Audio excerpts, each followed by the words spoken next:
और चलिए अब बात करेंगे उत्तराखंड की सबसे बड़ी खबर की। धामी कैबिनेट के मंत्रियों के विभाग का बंटवारा हो चुका है। सीएम धामी ने अपने पास 23 विभाग रखे हैं। मंत्री सतपाल महाराज के पास 8 विभाग है और चंदन रामदास को समाज कल्याण और अल्पसंख्यक कल्याण विभाग का जिम्मा सौंपा गया है।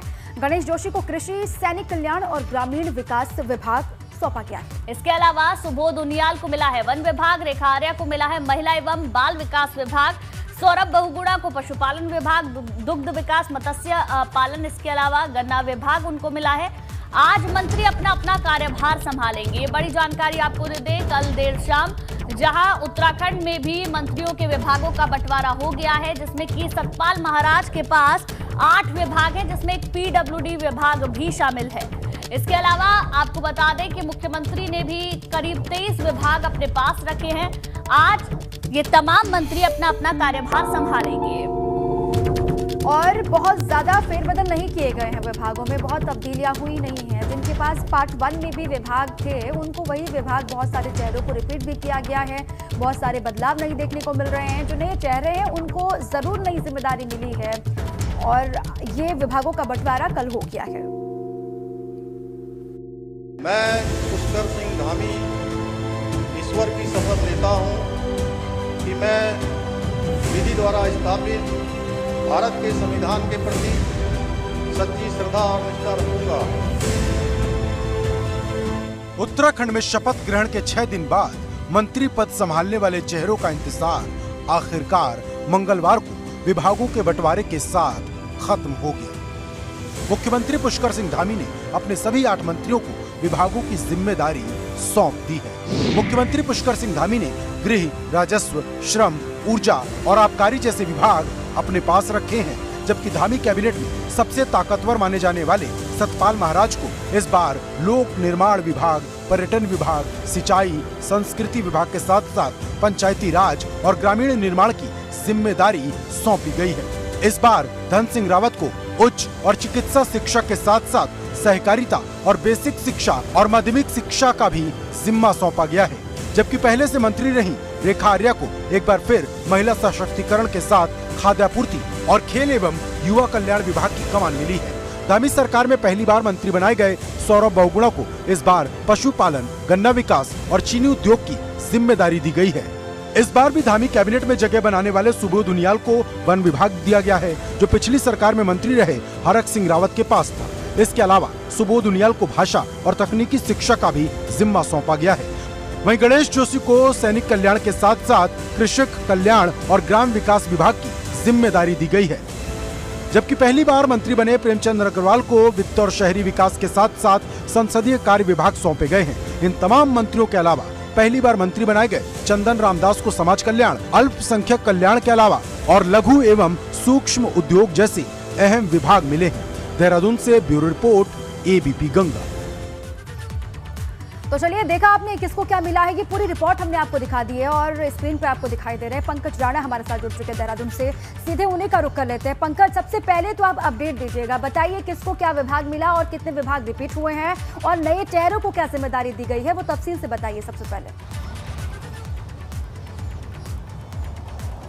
बिल्कुल दीपा, देखिए लंबे इंतजार के बाद मंत्रियों को विभाग दे दिए गए हैं और जो मंत्री लंबे समय से ये उम्मीदों में बैठे थे कि उनको क्या विभाग मिलेगा, उनके इंतजार की घड़ियां पूरी तरह से खत्म हो गई हैं। मुख्यमंत्री पुष्कर सिंह धामी ने अपने पास 23 विभाग रखे हैं, जिसमें कई अहम विभाग है। लेकिन अगर हम मंत्रियों की बात करें, क्योंकि मुख्यमंत्री अपना कामकाज तो देखेंगे ही, सबकी मॉनिटरिंग वो करते ही हैं अलग अलग विभागों की भी, लेकिन मंत्रियों में सतपाल महाराज को दूसरे नंबर का मंत्री रखा गया है मुख्यमंत्री के बाद। पीडब्ल्यूडी के साथ साथ उन्हें ग्रामीण विकास की जिम्मेदारी दी गई है और ये महत्वपूर्ण इसलिए भी है क्योंकि देखिए पीडब्ल्यूडी एक महत्वपूर्ण विभाग उत्तराखंड में होता है, चाहे हम 4 धाम परियोजना की बात करें या उसके अलावा उत्तराखंड में अलग सड़क निर्माणों की बात करें, ये कब से काफ़ी महत्वपूर्ण विभाग होता है। पर्यटन विभाग उनको दिया गया है, लेकिन यहाँ अगर हम थोड़ा सा अगर पिछले सरकार के उस पर देखें तो यहाँ सुबोध उनियाल और गणेश जोशी के विभागों में बड़ा फेरबदल किया है। गणेश जोशी के पास पहले औद्योगिक विकास था, उसके अलावा अलग अलग विभाग उनके पास थे, सैनिक कल्याण उनको इस बार भी दिया गया है, लेकिन सुबोध उनियाल से इस बार कृषि, विपणन और और अन्य विभाग जो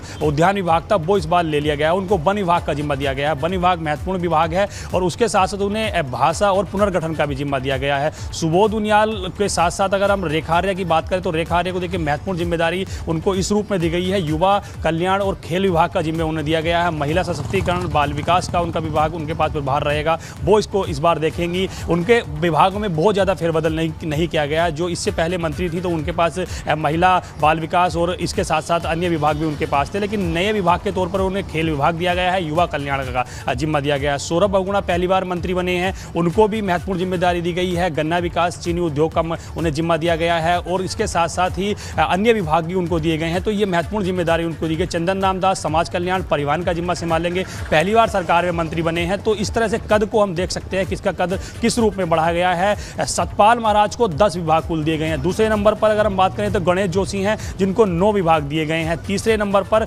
6 विभाग अलग अलग मंत्री को दिए गए हैं, लेकिन धन सिंह रावत को अहम जिम्मेदारी दी गई है स्वास्थ्य एवं परिवार कल्याण विभाग देकर। बेसिक शिक्षा उनको दिया गया है, हायर एजुकेशन उनके पास है और उनके साथ साथ ही उनके पास सहकारिता का अहम विभाग है। तो इस तरह से विभागों का बंटवारा किया गया है। देखिए मुख्यमंत्री पुष्कर सिंह धामी ने कल ही ये बात कही थी कि बहुत सोच समझकर मंत्रियों को विभाग दिए जाएंगे, तो उसमें ये एक रणनीति बनाई गई है कि किस मंत्री का कद किस हिसाब से रखना है, किसको क्या विभाग देने हैं, वो कैसे जिम्मा संभालेगा। तो ये विभागों के बंटवारे के बाद अब स्थिति स्पष्ट हो गई है कि मंत्रियों को विभाग देने के बाद उनकी जिम्मेदारियां बढ़ गई हैं पूरे प्रदेश। जिस तरीके से उत्तराखंड में काफी देरी भी हुई विभागों के बंटवारे में, हालांकि बहुत ज्यादा फेरबदल यहाँ पर नजर नहीं आता है, लेकिन सतपाल महाराज को अगर देखें तो 8 विभाग उन्हें सौंपे गए हैं और पीडब्ल्यूडी विभाग जो कि महत्वपूर्ण विभाग होता है वो उन्हें दिया गया है।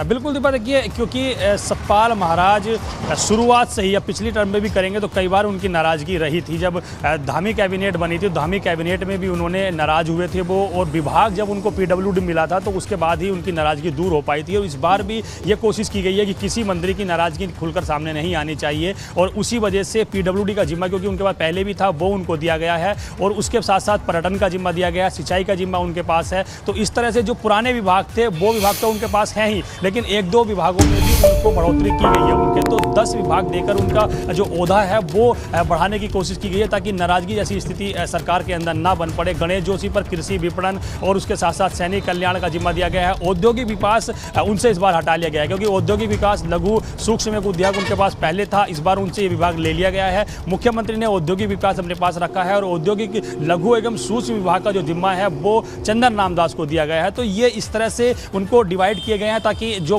मंत्री हैं उनके अंदर समन्वय भी बना रहे और अपना जो कामकाज है वो पूरी तरह से संभालते रहे। जो पहली बार मंत्री बने, अगर हम चंदन रामदास की बात करें और उसके साथ साथ चेहरों को जो जिम्मेदारी दी गई है वो उनके अनुभव के आधार पर, जो जिसमें एक्सपर्ट है वो सौंपा गया है उसको विभाग। और 2024 बहुत करीब है, उससे पहले 2023 में नगर निगम के चुनाव भी वहां पर होने हैं। सभी को ध्यान में रख करके जो तमाम समीकरण है उनको साथ करके ही ये विभागों का बंटवारा किया गया है। बहुत शुक्रिया आपका पंकज पूरी जानकारी के